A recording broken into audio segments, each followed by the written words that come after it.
নেত্রকোনা জেলার দুর্গাপুর উপজেলায় দ্বীনি আলিম মাদ্রাসার মাঠে আজকে 10 নভেম্বর 2025 তারিখে আয়োজিত হয়েছে বাৎসরিক সিরাত মাহফিল।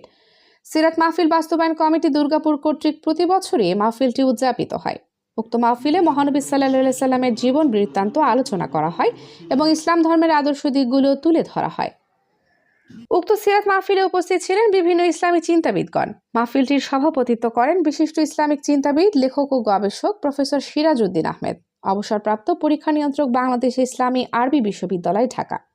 সহ সভাপতি হিসেবে দায়িত্ব পালন করেন বিশিষ্ট ইসলামী চিন্তাবিদ মোহাম্মদ আব্দুল বাতেন, অধ্যক্ষ এন আকন্দ কামিল মাদ্রাসা, নেত্রকোনা। প্রধান আলোচক হিসেবে বক্তব্য রাখেন মুহতারাম আবু ইউসুফ খান, অধ্যক্ষ তামিরুল মিল্লাত কামিল মাদ্রাসা, যাত্রাবাড়ি, ঢাকা। এছাড়াও বিশেষ বক্তা হিসেবে বক্তব্য রাখেন ডাক্তার AHM মুস্তাইন বিল্লাহ, সাবেক সরকারি কর্মকর্তা হযরত মাওলানা মুফতি তাহের কাশিম, মুহতামিম জামিয়া মাহমুদিয়া হাসিমিয়া দারুল উলুম, নেত্রকোনা এবং মুহতারাম AKM জয়নুল আবেদিন, খতিব, সাহেবগঞ্জ কেন্দ্রীয় বড় মসজিদ। তাছাড়াও উক্ত সভায় উপস্থিত ছিলেন উপজেলা মাধ্যমিক শিক্ষা অফিসার জনাব বজলুর রহমান আফসারি সাহেব।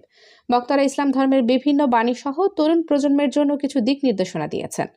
বিশেষ করে এলাকার বয়স্ক ব্যক্তিরা এই মাহফিলটি খুবই উপভোগ করেন।